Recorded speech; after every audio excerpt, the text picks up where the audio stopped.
তোমার সাথে আমি আর থাকতে পারছি না, প্লিজ আমাকে মুক্তি দাও। কেন আমার সাথে থাকতে পারছো না?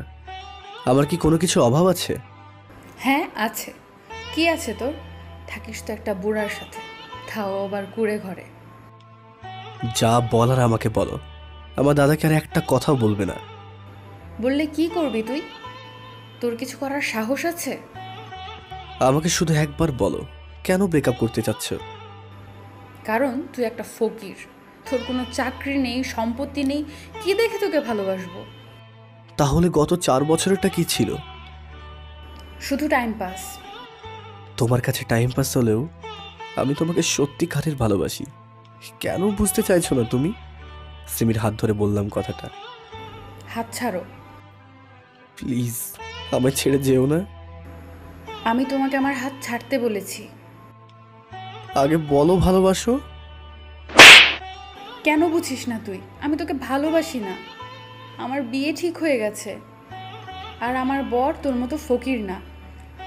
সে অনেক বড় মাল্টি ন্যাশনাল কোম্পানিতে চাকরি করে। আর কোনোদিন আমার সামনে তোর মুখ দেখাবি না, তোকে দেখলে আমার অসহ্য লাগে। এইসব বলে সিমি পার্ক থেকে চলে গেল। টাকা পয়সা জিনিসটা বড়ই অদ্ভুত। টাকা থাকলে মানুষের ভালোবাসার অভাব হয় না, আর টাকা না থাকলে সব থেকে কাছের মানুষটাও চিনতে পারে না। আজ আমার টাকা নেই বলে সিমি আমাকে ছেড়ে চলে গেল। এটা সেই সিমি যে গত 4 বছর আগে এসে নিজে থেকে আমায় প্রপোজ করে। সে সময় আমাদের প্রচুর টাকা পয়সা ছিল। 3 বছর আগে আমরা ফ্যামিলির সবাই রোড অ্যাক্সিডেন্টে মারা যাই। তখন আমি অনার্স 2য় বর্ষে পড়ি। সেদিন শুধু আমি আর আমাদের দাদু বেঁচে যাই। আমাদের অনেক বড় কোম্পানি ছিল, তবে সবাই মারা যাওয়ার ফলে কোম্পানিটার কেউ চালাতে পারেনি। দাদু বৃদ্ধ ছিল, তাই আর আমি এসবে কিছুই বুঝি না, আর যার কারণে লস হতে থাকে। এক পর্যায়ে কোম্পানিটা নিলাম হয়ে যায়। দাদু মুক্তিযোদ্ধা ছিল, বর্তমানে তার পেনশনের টাকায় চলি, আর আমি 4টা টিউশনি করাই। আমার করুণ সময়ে সিমি আমার পাশেই ছিল, তবে ইদানিং ও আমাকে অবহেলা করছিল। আজ সকালে দেখা করতে বলেছিল, তবে টিউশনের জন্য দেখা করতে পারিনি, তাই বিকালে দেখা করলাম। আর দেখা করার পর কি হলো সেটা তো দেখলেনি। এখন সামান্য পরিচয় দেওয়া যাক। আমি রিফাত, পড়ালেখা শেষ করে চাকরি খুঁজছি, আর কয়েকটা টিউশনি করাই। আর এতক্ষণ যার সাথে কথা বলছিলাম সে ছিল আমার গার্লফ্রেন্ড, বর্তমানে এক্স গার্লফ্রেন্ড। বড়লোক বাবার একমাত্র মেয়ে, দেখতে যথেষ্ট সুন্দরী। বাকি পরিচয় পরে দেব। আমি ভাবছি সামান্য টাকার কারণে সিমি এভাবে বদলে যাবে তা আমি ভাবতেও পারিনি। সিমি এত বছর আমার সাথে টাইম পাস করলো, সেটা ভাবতেই অবাক লাগছে। নিজের অজান্তে চোখ থেকে পানি ঝরছে। আমার মধ্যে এখন কোনো জ্ঞানই নেই। কোথায় আছি, কি অবস্থায় আছি, কিছুই বুঝতে পারছি না। আমার জ্ঞান ফিরল কারো হাতের স্পর্শে। ঘুরে দেখি প্রান্ত। 4 বছর আগে আমার বন্ধুর অভাব ছিল না, কিন্তু আমার খারাপ সময় দেখে সবাই ছেড়ে চলে গেলেও প্রান্ত আমাকে ছেড়ে যায়নি। এখানে দাঁড়িয়ে কাঁদছিস কেন? আমি প্রান্তকে সব বললাম। মেয়েরা ওই রকমই, সবসময় স্বার্থ খোঁজে, তবে সব মেয়েরা না। চল বাসায় চল। চল। আমরা যে বাসায় ভাড়া থাকি সেখানে এলাম। বাসায় ঢুকে আমি সোজা আমার রুমে চলে গেলাম। মনটা কেমন যেন করছে, মনটা কালো অন্ধকার লাগছে। হঠাৎ করে ফোনের মেসেজ রিংটোন বেজে উঠল। ফোনটা হাতে নিয়ে দেখলাম যে সিমির মেসেজ। আমার খুশি দেখে কে। আমার মনে হলো যে সিমি হয়তো আমার কাছে ক্ষমা চাওয়ার জন্য মেসেজ দিয়েছে। সিমি আগেও আমার সাথে এরকম ফাজলামো করেছে। মেসেজটা ওপেন করা মাত্রই আমার সব আশা ভরসা শেষ হয়ে গেল। মেসেজে সিমি লিখেছে, তোকে তো বলতে ভুলেই গেছি, আমার আশেপাশে যেন তোকে আর না দেখি। ভুল করে কোনোদিনও ফোন বা মেসেজ দিবি না, তোর কারণে সিম চেঞ্জ করতে পারবো না। সিম আমাকে বারণ করেই দিল যাতে ওকে আর ডিস্টার্ব না করি। ঠিক আছে, করবো না। শুয়ে আছি অন্ধকার ঘরে। কিছুক্ষণ পর দাদু ভাই আমার রুমে এলো। কি হয়েছে আমার দাদু ভাইয়ের? কিছু না দাদু। আমাকেও বলবে না? না তেমন কিছুই না, শরীরটা খারাপ করছে। না না না না না, এটা তো মেনে নেওয়া যায় না। আচ্ছা বলো, তোমার শরীর কেমন আছে? কথা ঘুরাতে চেষ্টা করিও না, যা হয়েছে তা বলো। আমিও নিজেকে আটকাতে পারলাম না। দাদুকে জড়িয়ে ধরে কেঁদেই দিলাম, আর আজ যা ঘটেছে তা বললাম। এটা কোনো ব্যাপার হলো? একটা মেয়ে গেছে তো কি হয়েছে, ওর থেকে আরো ভালো মেয়ে দিব আমার দাদু ভাইকে। আমি চুপ করে আছি। চল কিছু খাবে। না থাক। চলো বলছি। আমি ছোটবেলা থেকেই খুব রাগী আর জেদি। সবার সামনে রাগ দেখাতে পারলেও দুজনের সামনে রাগ বা জেদ কোনো কিছুই প্রকাশ করিনি। প্রথমটা দাদু আর দ্বিতীয়টা সিমির সামনে। সিমি তো চলে গেছে, গিয়েছে তো কি হয়েছে, আমার কাছে আমার দাদু তো আছে। আর দাদু থাকলে আমার আর কাউকেই দরকার নেই। কোথাকার কোন সিমির জন্য ছেঁকা খোলের মতো অবস্থায় পড়ে আছি। সিমি যদি আমাকে ছেড়ে সুখে থাকতে পারে, তাহলে আমি কেন পারবো না? আজ টাকা নেই বলে সিমি আমাকে ছেড়ে চলে গেছে। শুধু সিমি না, সবাই ছেড়ে চলে গেছে। এখন আমার একটাই গোল, টাকা ইনকাম করা। টাকার কারণে যদি কেউ আমাকে ছেড়ে চলে যেতে পারে, তাহলে আমার কাছে আসতেও পারে। কাল থেকে আবার ইন্টারভিউ দিতে শুরু করব। দাদুর সাথে ডিনার করে রুমে শুয়ে পড়লাম, কিন্তু কিছুতেই ঘুমাতে পারছি না। বারবার সিমির কথা মনে পড়ছে। প্রত্যেকদিন রাত জেগে সিমির সাথে কথা না বললে ঘুম আসতো না। সিমির কথা ভাবতে ভাবতে কখন যে ঘুমিয়ে গেছি বুঝতেই পারিনি। সকালে ঘুম থেকে উঠে ফ্রেশ হয়ে টিউশনি করতে চলে গেলাম। সকালে একটা, বিকেলে দুটো, আর রাতে একটা টিউশনি করাই আমি। কয়েকটা দিন এভাবেই কাটলো। হঠাৎ একদিন দাদুর শরীর প্রচণ্ড খারাপ হয়ে পড়লো। দাদুকে হাসপাতালে ভর্তি করালাম। দাদুর শরীর দিন দিন খারাপ হয়েই যাচ্ছে। হবেই না বা কেন? দাদুর যেসব ওষুধ দরকার সেগুলো অনেক দামি, ঠিক মতো ওষুধ দিতে পারি না আমি। সিমির কথাই ঠিক, আমি কোনো কাজের না। আমাদের কেউ খুশি হয় না। ডাক্তার এসে জানালো দাদুর অপারেশন করাতে হবে, যা করতে 2 লক্ষ টাকা লাগবে। কিন্তু এখন তো আমার 2 লক্ষ তো দূরের কথা, 200 টাকা আছে কিনা সন্দেহ। কি করব, কিছুই মাথায় ঢুকছে না। আর যাই হোক, দাদুর কিছু হতে দিতে পারি না। প্রান্তর কাছেও এত টাকা নেই যে ধার চাইব। কি করি এখন? সিমিকে কল করব? যদি সিমি আমায় অপমান করে, করুক অপমান। আমার কারণে যদি দাদুকে সুস্থ করতে পারি, তাহলে নিজেকে ভাগ্যবান মনে করব। সিমিকে কয়েকবার কল দেওয়ার পর ধরল। কি হয়েছে, এত ফোন দিচ্ছিস কেন? আসলে কি? আমাকে 2 লক্ষ টাকা ধার দিতে পারবে? কি করবি, গাঁজা খাবি নাকি? দাদু অসুস্থ, অপারেশন করাতে 2 লক্ষ টাকা লাগবে। এখন তো আর আমার আত্মীয় বলতে কেউ নেই, তাই তোমার কাছে ধার চাইলাম। আমি তোর আত্মীয় হই বুঝি? না, তাহলে? আমি তোমার পায়ে পড়ছি, আমাকে দয়া করে 2 লক্ষ টাকা ভিক্ষা দাও। কথা দিচ্ছি সামনের মাসের মধ্যে পরিশোধ করে দেব। ঠিক আছে, তবে একটা শর্ত আছে। বলো। তোকে একটা অফিসের অ্যাড্রেস দিচ্ছি, কাল গিয়ে সেখানে তোর সব সার্টিফিকেট দিয়ে আসবি। কেন? যা বলছি তা কর, আর টাকাটা ড্রাইভারকে দিয়ে পাঠিয়ে দিচ্ছি। জি ধন্যবাদ। যাক, অবশেষে টাকার জোগাড়টা করতে পেরেছি। এখন টাকাটা হাতে পেলেই হয়। 30 মিনিট পরে ড্রাইভার এসে আমাকে টাকা দিয়ে গেল। টাকাগুলো জমা করিয়ে দিলাম। অপারেশনের পর জানতে পারলাম দাদু এখন সুস্থ। দাদু এখন ঘুমোচ্ছে। আমিও দাদুর পাশের বেডে শুয়ে পড়লাম। সকালে দাদুর সব কিছু ঠিকঠাক করে বাসায় গিয়ে সার্টিফিকেট নিয়ে সিমির দেওয়া অ্যাড্রেসে চলে গেলাম। এটা সিমিদের অফিস। ভিতরে গিয়ে সার্টিফিকেটগুলো জমা দিলাম। ম্যানেজার বলল 1 তারিখ থেকে জয়েন করতে, আর 5 বছরে চুক্তিবদ্ধ করলো। সিমি দয়া করে আমাকে একটা চাকরি দিল। আমি অফিস থেকে হাসপাতালে চলে গেলাম। যাওয়ার সময় হোটেল থেকে কিছু খাবার কিনে নিলাম দাদুর জন্য। হাসপাতালে গিয়ে দেখি দাদু বসে আছে। তুমি বসে আছো কেন দাদু? তুমি না এখন অসুস্থ? অনেকক্ষণ তো শুয়েছিলাম, আর শুয়ে থাকতে ভালো লাগছে না, তাই একটু বসেছি। এখন একটু খেয়ে নাও তো। কত খাবো? না খেলে তো অসুস্থ হয়ে যাবা। আমি আর বাঁচবই বা কদিন? দাদু, সবসময় এরকম কথা বলো না তো। তুমি চলে গেলে আমার কি হবে? আচ্ছা আচ্ছা, আর বলবো না। নাও, হাঁ করো। দাদু ভাইকে নিজ হাতে খাইয়ে দিচ্ছি। দাদু ছাড়া তো আমার এই পৃথিবীতে আর কেউ ভালোবাসে না। তাকে যদি না ভালোবাসি, তাহলে কাকে বাসবো? যে আমার টাকার কারণে আমাকে ছেড়ে চলে যাচ্ছে, তাকে। সিমির কথা মনে পড়লেই হাসি পাচ্ছে। 4 বছর নিখুঁতভাবে অভিনয় করে গেল, আর আমি টেরই পেলাম না। অস্কার দেওয়া উচিত সিমিকে। সত্যি করে একটা কথা বলবি দাদু ভাই? তোমাকে কোনোদিন মিথ্যে বলেছি? না, তাহলে? এমনি জিজ্ঞেস করলাম আর কি। করো, কি প্রশ্ন? আচ্ছা, আমার অপারেশন করতে কত টাকা লেগেছে? দাদা ভাইয়ের প্রশ্ন শুনে চুপ হয়ে গেলাম। কি হলো বলো? 2 লাখ মতো। এত টাকা কোথায় পেলি? এক ফ্রেন্ড দিয়েছে। দিয়েছে না চেয়েছিস? এত প্রশ্ন কেন দাদু? চুপচাপ খাও তো। কথা ঘুরাতে চেষ্টা করিস না। আমার মাথায় হাত দিয়ে বল, এত টাকা কোথায় পেয়েছিস? বন্ধুর কাছ থেকে ধার নিয়েছি, বললাম তো। নাও পানি খাও। আমি তোকে অনেক কষ্ট দিচ্ছি, তাই না রে দাদু ভাই?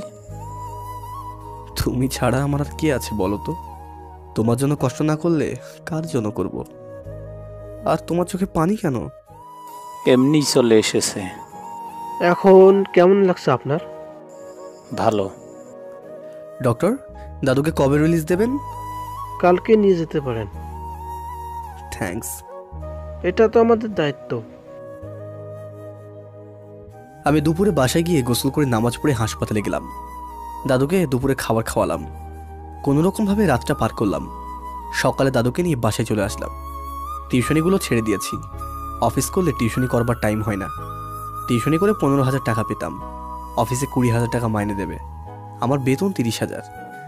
তবে ধারের টাকা পরিশোধ করার জন্য সিমি 10,000 টাকা কেটে রেখে দেবে। দাদুর জন্য কিছু মেডিসিন লাগবে, তাই বাজারের দিকে গেলাম। বাজার করাও হবে আর সাথে দাদুর মেডিসিন কেনা হয়ে যাবে। বাজার থেকে বাসায় আসছিলাম। দূর থেকে দেখতে পেলাম একটা মেয়ে রিক্সা থেকে নেমে দাঁড়িয়ে আছে। সে তার ব্যাগ নাড়াচাড়া করছে। হয়তো ভাঙতি নেই। মেয়েটা রিক্সাওয়ালাকে টাকা দিল ঠিকই, তবে তার ব্যাগ থেকে কি যেন পড়ে গেল। মেয়েটা হয়তো বুঝতে পারেনি। মেয়েটা হেঁটে চলে যেতে থাকলো। আমি সেখানে গিয়ে দেখি একটা পার্স। মেয়েরা যেটাতে টাকা রাখে আর কি। আমি পার্সটা না খুলে মেয়েটা যেদিকে গেছে সেদিকে গেলাম। মেয়েটার সামনে দৌড়ে গেলাম। এই যে আপু, জি বলেন। এটা আপনার ব্যাগ থেকে পড়ে গিয়েছিল গলির সামনে। Thank you so much. এটাতে আমার অনেক ইম্পর্টেন্ট ডকুমেন্ট আর টাকা ছিল। Welcome, bye. এই দাঁড়ান, জি বলেন। আপনার নাম কি? রিফাত। আমি বৃষ্টি। বাই। আরে আপনি তো আজব মানুষ। কেন? আমার নাম জিজ্ঞেস করলেন না, আর এত তাড়া কিসের? মেয়েদের থেকে দূরে থাকাই ভালো। আর বাসায় অসুস্থ দাদু রয়েছে। নাম্বার অথবা ফেসবুক আইডিটা তো দিয়ে যান, পরে দেখা করতে পারবো তাহলে। ভাগ্যে থাকলে এমনি দেখা হবে। এসব বলে বাসায় চলে এলাম। মেয়েদের ওপর থেকে বিশ্বাস উঠে গেছে একদমই। বাসায় এসে রান্না করে দাদুকে খাবার দিলাম। এভাবে 1 তারিখ চলে এলো। আজ সকাল সকাল উঠে ফ্রেশ হয়ে রান্না করে দাদুর জন্য সব কিছু রেডি করে রাখলাম। কিছু মুখে দিয়ে অফিসে যাওয়ার জন্য বের হলাম। বাসে যাব সে টাকাও নেই। পকেটে মাত্র 5 টাকা আছে। সব টাকা বাজার করাতে আর ওষুধ কিনতে গিয়ে শেষ। এখন 2 কিমি হেঁটে যেতে হবে। হাঁটতে লাগলাম। গরমে ঘেমে গোসল হয়ে গেছে প্রায়। পিছন থেকে কে যেন আমার নাম ধরে ডাক দিচ্ছে। ঘুরে দেখি বৃষ্টি রিক্সা থেকে ডাকছে। কেমন আছেন? ভালো, আপনি? ভালো। কোথায় যাচ্ছেন?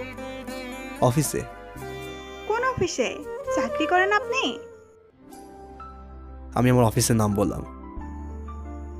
আমিও তো এই অফিসে চাকরি করি। তা ভালো তো, এখন যাই তাহলে, আমার দেরি হয়ে যাবে।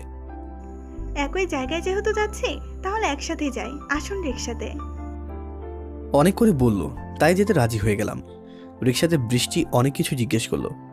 অফিসের সামনে রিক্সা দাঁড় করালো, কিন্তু আমার মনটা খারাপ হয়ে গেল। মুখ এত কালো করে আছেন কেন? আমার কাছে ভাড়া নেই, মাত্র 5 টাকা আছে, তাই হেঁটে আসছিলাম। নিন, এই 5 টাকাটা রাখুন, বাকি টাকা পরে শোধ করে দেব। আমাকে বন্ধু ভাবেন? জানি না। আজ থেকে ভাববেন। এই বলে বৃষ্টি ভাড়াটা দিয়ে দিল। একটু দাঁড়ান। বলুন। পুরো তো ঘেমে গেছেন। হুম। কাছে আসেন দেখি। বৃষ্টি আমার মুখটা তার রুমাল দিয়ে মুছে দিল। এবার চলুন। অফিসে ঢুকতে যাব, তখন কি মনে করে যেন উপরের দিকে তাকালাম। তাকিয়ে দেখি সিমি আমার দিকে তাকিয়ে রয়েছে। তবে সিমির পাশে তাকিয়ে আমি দেখলাম যে পাশে তাকিয়ে দেখি সোহান দাঁড়িয়ে রয়েছে। সোহান হচ্ছে সিমির বড় ভাই। তার সাথে আমার শত্রুতা রয়েছে। আমি তাকে শত্রু না ভাবলেও সোহান আমাকে তার শত্রু ভাবে। কারণ ভার্সিটিতে পড়াকালীন সোহান একটা মেয়েকে ডিস্টার্ব করতো। মেয়েটা আমার বাসার পাশেই থাকতো, সেই হিসেবে মেয়েটা আমার বোন হচ্ছে। আমি সোহানকে কয়েকবার বারণ করেছিলাম যাতে মেয়েটাকে ডিস্টার্ব না করে, তারপরেও চালাতো। একদিন বাধ্য হয়ে তাকে মারতে হয়েছিল। অবশ্য আমার বন্ধুদের দিয়ে মারিয়েছিলাম, তবে সোহান কিভাবে যেন জেনে যায় কাজটা আমি করেছি। তারপর থেকে আমার পিছনে লেগে থাকতো। আর পরবর্তীতে সোহান আমার উপর আরও ক্ষেপে যায় যখন সে জানতে পারে আমি তার বোনের সাথে প্রেম করছি। একমাত্র বোনকে সে অনেক ভালোবাসে, তাই সিমিকে কিছু বলতো না, তবে সব সময় আমার পিছনে লেগে থাকতো। আর এখন তো সে মালিক, যা বলবে তাই করতে হবে, এছাড়া আর উপায় নেই। কি হলো, চলুন। হ্যাঁ চলুন। বৃষ্টির আমি একসাথে অফিসে ঢুকলাম। আমি আমার ডেস্কে এসে বসলাম, আর দেখি বৃষ্টি আমার সামনে ডেস্কে বসেছে। এটা তোমার ডেস্ক? হ্যাঁ। ভালোই হলো তাহলে, এখন একদম সামনে দেখা যাবে। মানে? কিছু না। কাজ করুন। আচ্ছা। পিসিটা অন করলাম মাত্র, কিন্তু পিয়ন এসে বলল ম্যাডাম নাকি আমাকে ডেকে পাঠিয়েছে। আমিও গেলাম ম্যাডামের রুমে। আজ প্রথম দিন, তাই হয়তো কিছু বলবে। ম্যাডাম আসতে পারি? আসুন। আমি ভিতরে প্রবেশ করলাম। জি ম্যাম, কিছু বলবেন? বসুন। থ্যাঙ্কস। বসতে বসতে কেবিনের সোফায় চোখ গেল। দেখছি যে সোহান আমার দিকে তাকিয়ে হাসছে। তাকে ইগনোর করাই ভালো। আজ আপনার প্রথম দিন, তাই না? জি। অফিস কয়টার দিকে শুরু হয় জানেন? 9টায় শুরু হয় আর 5টায় ছুটি, এটা জানি। ঘড়ির দিকে তাকান তো। Sorry ma'am. তা লেট কেন হলো সেটা কি জানতে পারি? হেঁটে আসছিলাম। আর শাট আপ! মিথ্যা বলছেন কেন? আমি তো দেখলাম একটা মেয়ের সাথে রিক্সাতে করে এলেন। এসেছিলেন ঠিক সময়ে, তবে লটর পটরে ব্যস্ত হয়ে পড়েছিলেন যে অফিসের কথা ভুলেই গিয়েছেন। আমার কথাটা শুনুন। আপনি কি ভুলে যাচ্ছেন আপনাকে আমার অর্ডার মেনে চলতে হবে? না মানে। Shut up! এই নিন ফাইল, এক্ষুনি কমপ্লিট করে কাজে লেগে যান অ্যান্ড গেট লস্ট। জি। আমি বসের কেবিন থেকে বের হয়ে চলে আসছিলাম, আর তখন দেখলাম সোহান আমার দিকে তাকিয়ে তার দাঁত বের করে হাসছে। সোহান আমাকে তার কাছে ডাকলো। আপনি কি জানেন আমি কে? না। আমি মালিকের ছেলে, মানে তোমার স্যার হই আমি। জি বুঝলাম। তুমি তাহলে আমার কর্মচারী? জি। এখন আমার জন্য আর তোমার ম্যাডামের জন্য কফি নিয়ে আসো। এসব কাজের জন্য তো পিয়ন রয়েছে। তোর এত বড় সাহস, তুই আমার মুখে তর্ক করিস? এক্ষুনি কফি নিয়ে আয়। জি যাচ্ছি। আমি সোহান আর সিমির জন্য কফি বানাতে গেলাম। প্রথম 10 মিনিটে আমার সাথে তারা এমন পশুর মতো ব্যবহার করেছে, সময় তো তাদের হাতেই পড়ে আছে, তাও 5 বছর। এদিকে সোহান বৃষ্টিকে আলাদা রুমে নিয়ে গেল। তোর সামনে একটা ছেলের ডেস্ক ফিট করেছি। থ্যাঙ্কস দোস্ত। কেন? আসলে না, আমি সেই ছেলেটাকে ভালোবেসে ফেলেছি। সত্যি? হুম। রিফাত কি তোকে ভালোবাসে? আজকে দিয়ে 2 বার দেখা, জানি না ও আমাকে ভালোবাসে কিনা। ওকে পেতে চাস? হ্যাঁ। আমি যা বলবো তা করবি, তাহলে রিফাতকে পাবি তুই। যে কোনো মূল্যে রিফাতকে আমি পেতে চাই। ঠিক আছে, প্ল্যানটা তোকে পরে বলবো। আচ্ছা, বাই।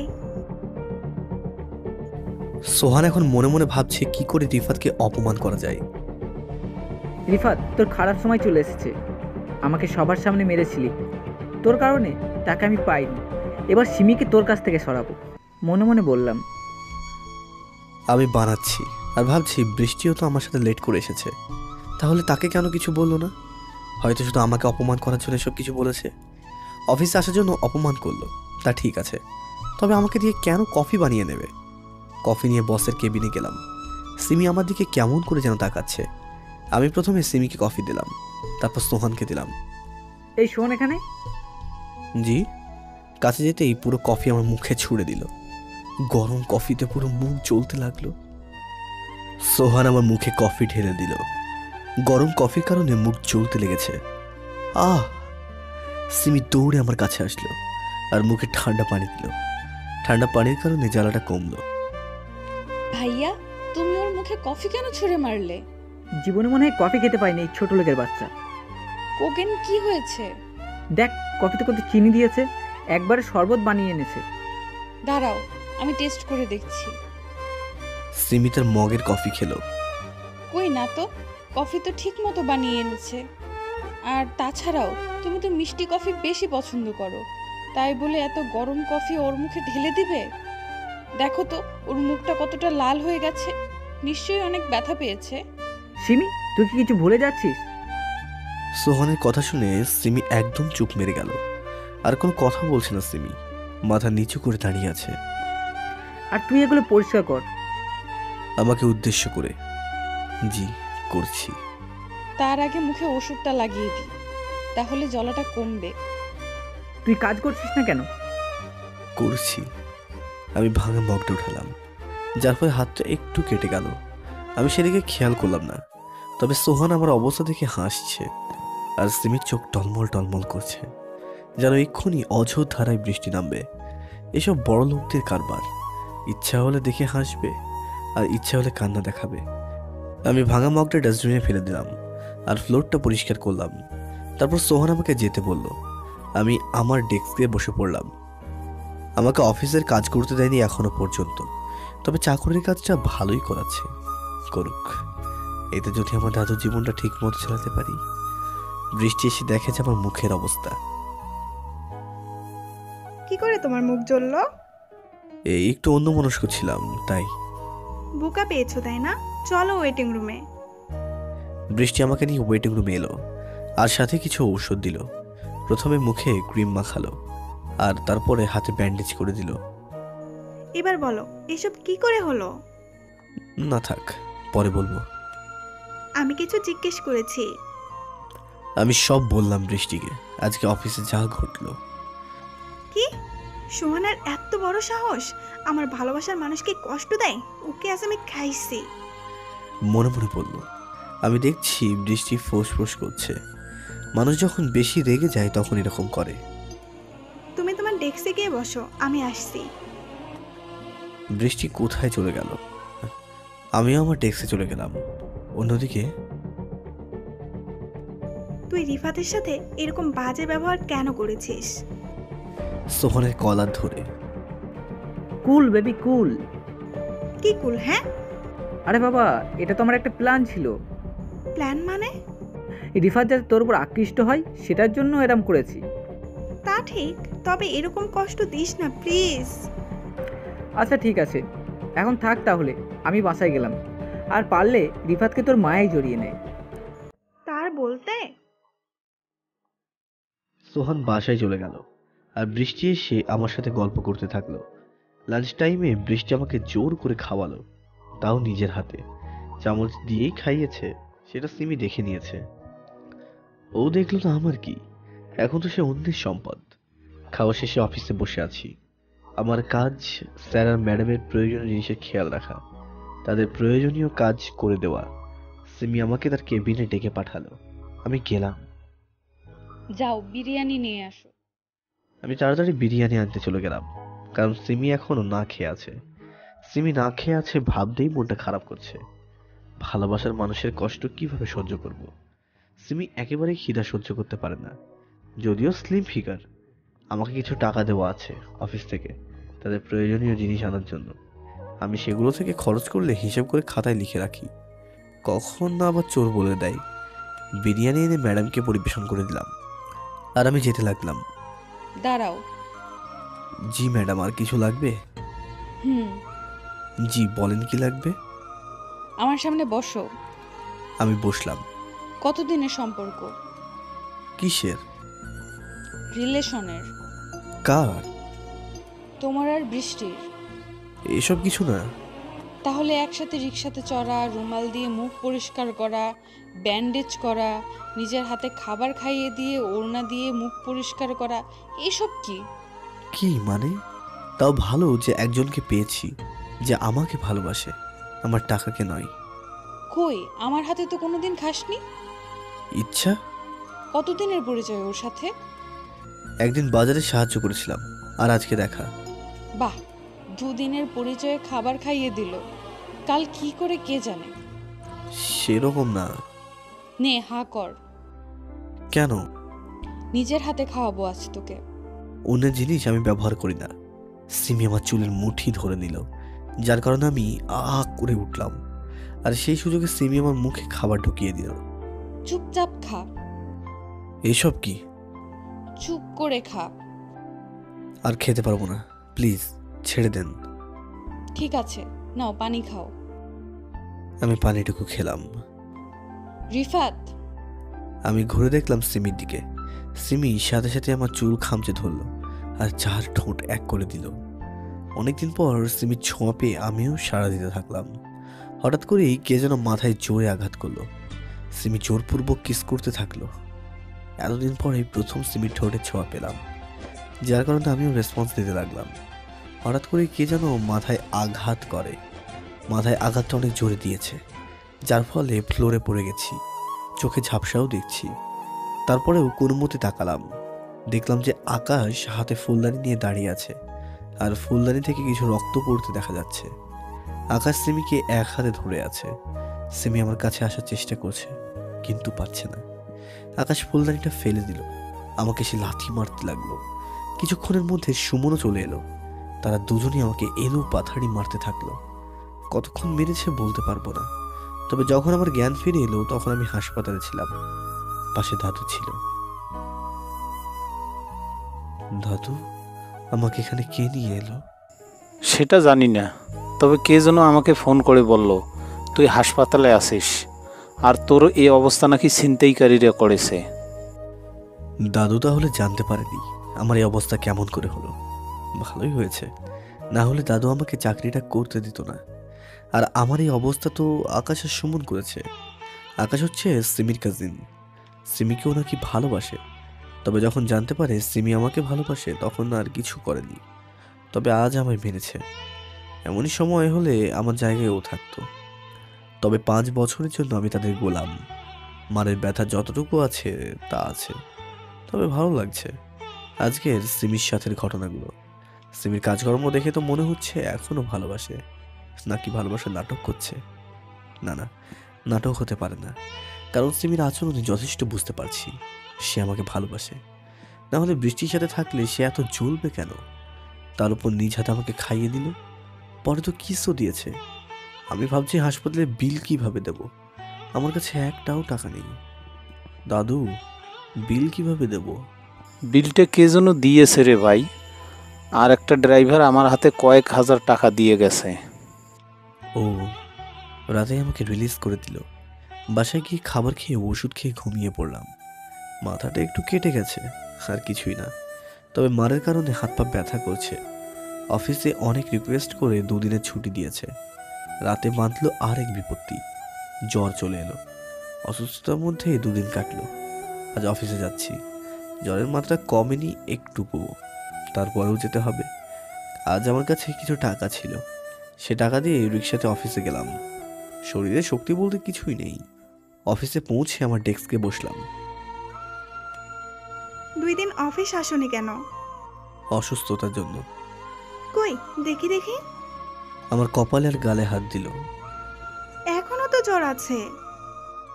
সে কিছু না, পিয়ন এসে বলল আপনাকে ম্যাডাম ডেকে পাঠিয়েছে। আমি বললাম আসছি। আমি গেলাম সিমির কেবিনে। কিছু বলবেন? কেমন আছো? কোনো রকম আছি। শরীর ঠিক আছে তো? হুম।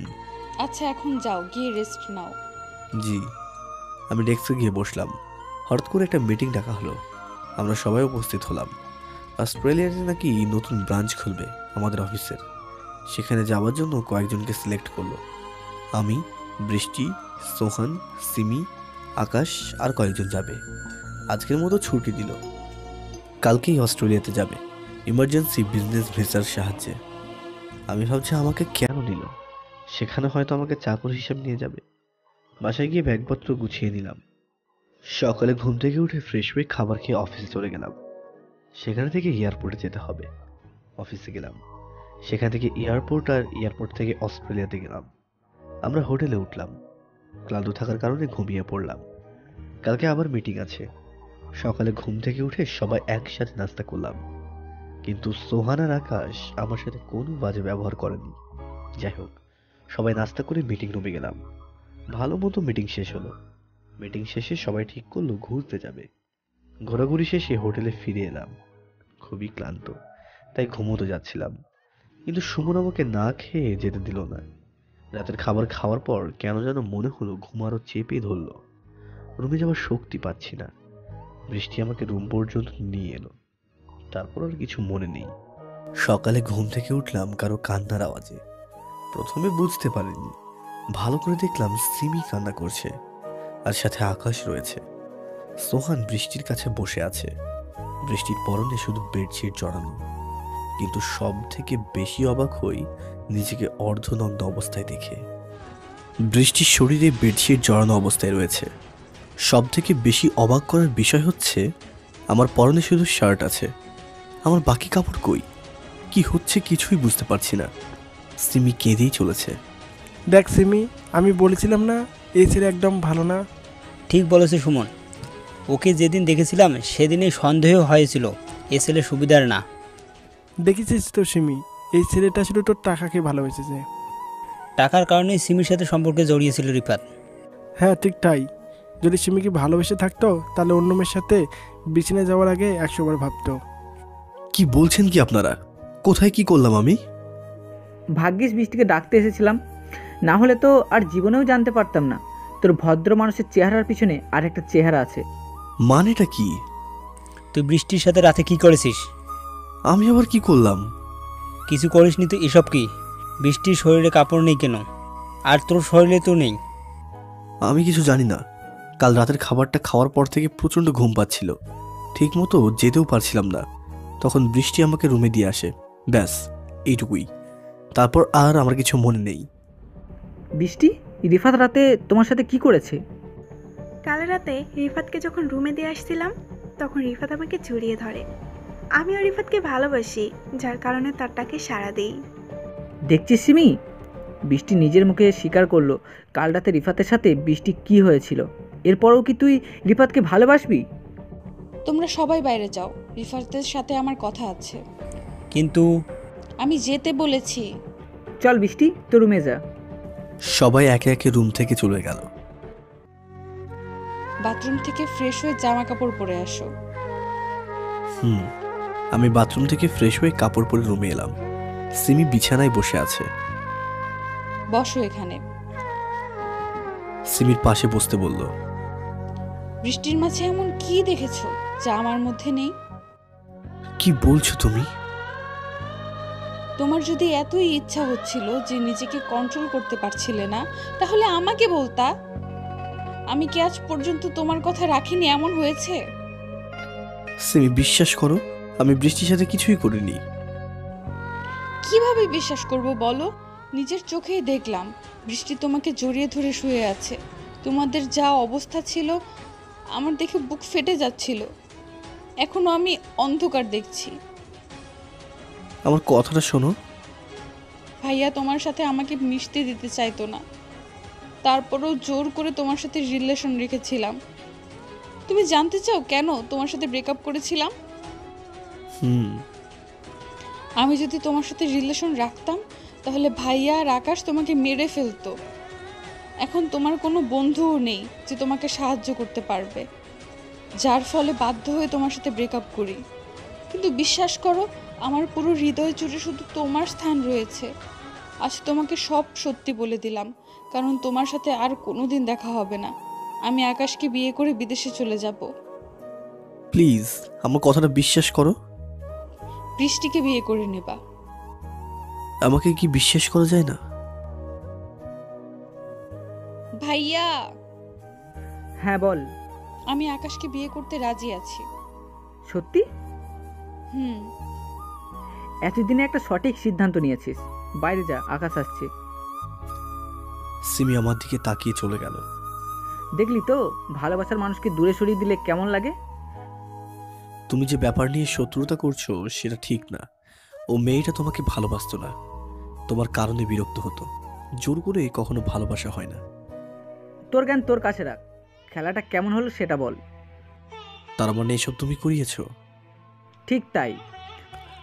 অনেক কিছুই তো করেছো আমার সাথে, এটুকু না করলে তো পারতে। হাহা, তোর চোখের সামনে তোর প্রেমিকার বিয়ে হবে, তখন কেমন হবে একবার ভাব। আমি একদম চুপ হয়ে গেলাম। বৃষ্টিকে একটু ডেকে দাও। সোহান গিয়ে বৃষ্টিকে ডেকে পাঠালো। বৃষ্টি, আমার সাথে এমন কেন করলে? তোমাকে ভালোবাসি তাই। এত বড় অপবাদ আমায় কেন দিলে বৃষ্টি? তোমাকে ভালোবাসি তাই, তোমাকে কাছে পাবার জন্য এটা করতে আমি বাধ্য হয়েছি। ভালোবাসার কথাটা তোর মুখে মানায় না। বৃষ্টি চুপ হয়ে গেল। আমি আবারও বললাম, যদি আমাকে ভালোই বাসতি তাহলে আমার সাথে এমন করতি না। বিশ্বাস করো রিফাত, তোমাকে আমি অনেক ভালোবাসি। তোমাকে নিজের করে পাবার জন্যই এমনটা করেছি। আমাকে বলতে তো পারতে। তুমি কি কখন আমার সাথে ফ্রি হয়েছো? সব সময় তো ব্যস্ততা দেখিয়ে চলে যেতে। আমি বিছানায় মাথায় হাত দিয়ে বসে পড়লাম। মাথাটা কেমন যেন করছে। মাথায় কিছুই ঢুকছে না, সব কিছু উল্টাপাল্টা মনে হচ্ছে। বৃষ্টি আমার পাশে বসলো। বৃষ্টিকে আমি সময় দিতাম না, তবে ওকে মানুষ হিসেবে ভালোবাসতাম। কখনো প্রেমিকার নজরে দেখিনি, ভাবার সময় পাইনি অন্য মেয়ের কথা। সবসময় তো সিমির ভাবনায় মগ্ন থাকতাম। এতদিন জানতাম সিমি আমাকে ভালোবাসে না, তবুও তার প্রতি এক ফোঁটাও ভালোবাসা কমেনি। তবে আজ জানতে পারলাম সিমি কেন আমার সাথে ব্রেকআপ করেছিল। আমাকে ভালোবাসে, তাই তো সে চাইতো না আমার কোনো ক্ষতি হোক। বৃষ্টিকে ধন্যবাদ দেওয়া দরকার নাকি আরও অপমান করা দরকার? কারণ বৃষ্টি যদি আমার সাথে এরকম না করতো তাহলে সত্যিটা জানতেই পারতাম না। কিন্তু বৃষ্টির কারণে সিমি আমাকে ভুল বুঝে আকাশকে বিয়ে করার সিদ্ধান্ত নিল। সিমি কি সত্যি সত্যি আকাশকে বিয়ে করে নেবে? যদি করে নেয় তাহলে আমার কি হবে? আমি তো সিমিকে অন্য কারোর সাথে দেখতে পারবো না। কিছু তো একটা করতেই হবে। কি করব আমি? সিমি আমাকে যে অবস্থায় দেখেছে সেখানে সিমির আমাকে ভুল বোঝাটাই স্বাভাবিক। তুমি কি আমাকে ভালোবাসো না? আমার গালে হাত দিয়ে বাসি, তবে বোন হিসেবে।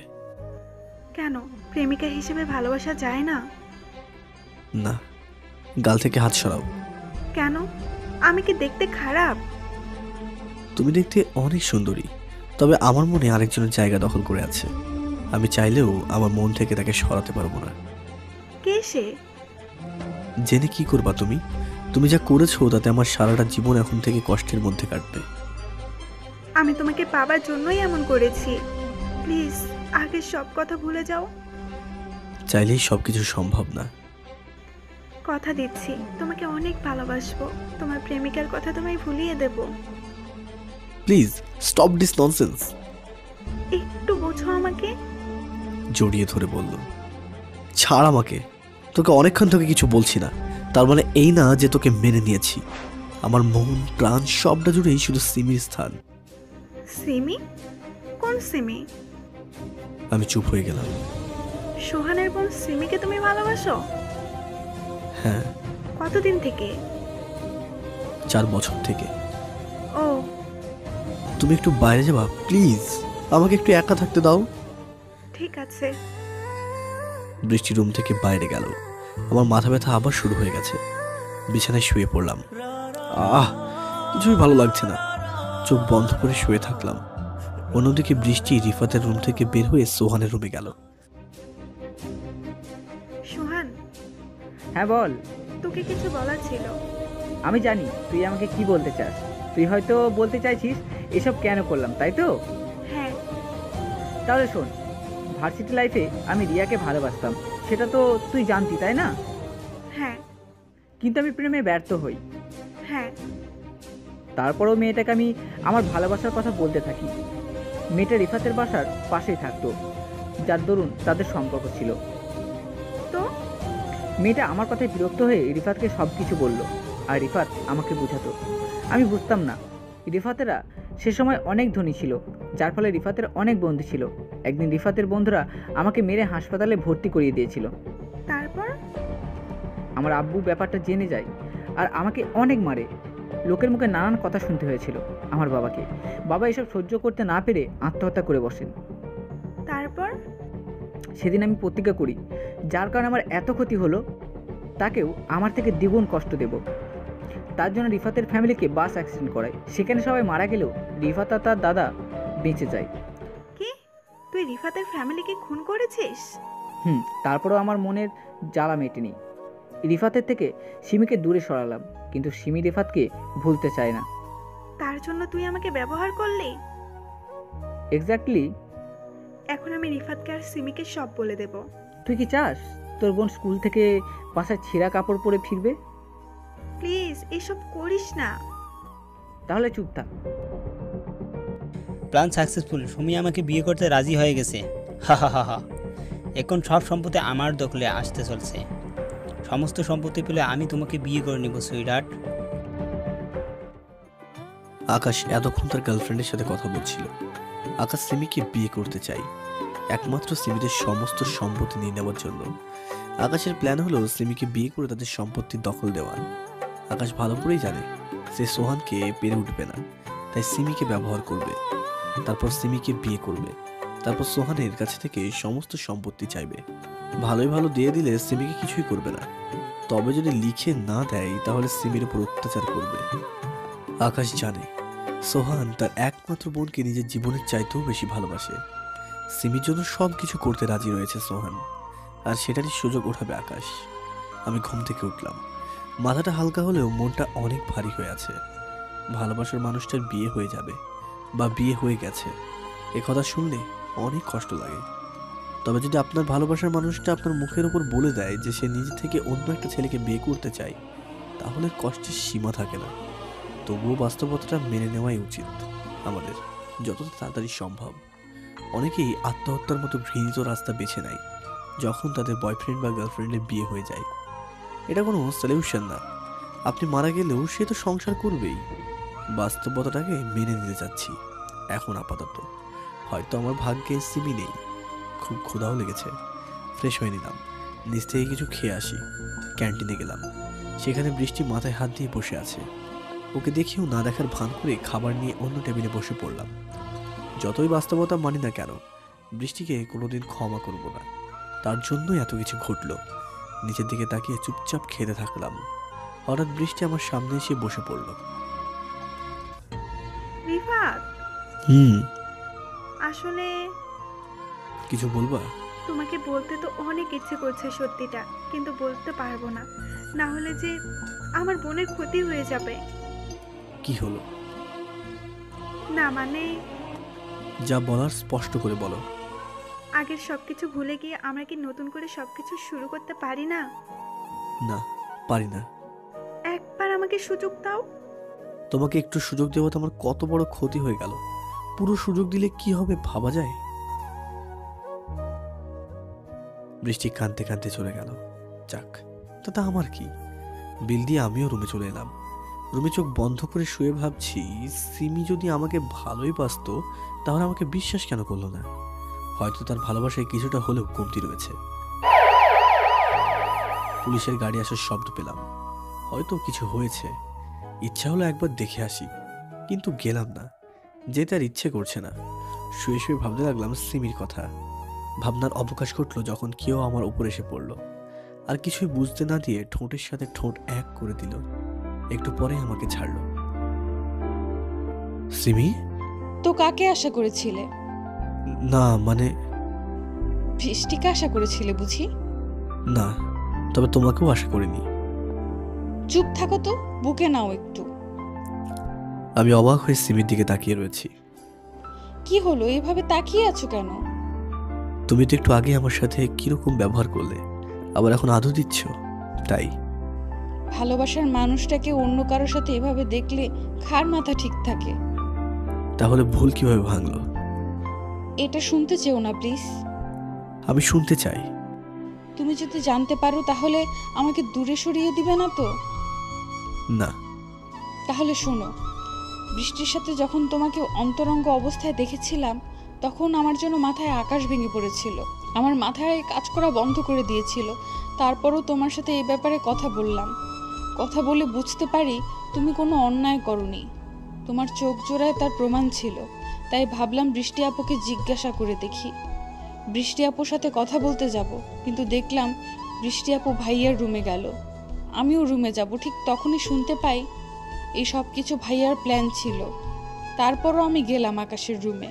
উদ্দেশ্য ছিল বিয়ে ভাঙবো, কিন্তু আকাশের রুমে প্রবেশ করতে গেলে শুনতে পাই সোহান ভাইয়াকে এই সব কাজে ব্যবহার করেছে আকাশ, শুধুমাত্র সম্পত্তির লোভে। সিমি আমাকে শুরু থেকে সব বলল।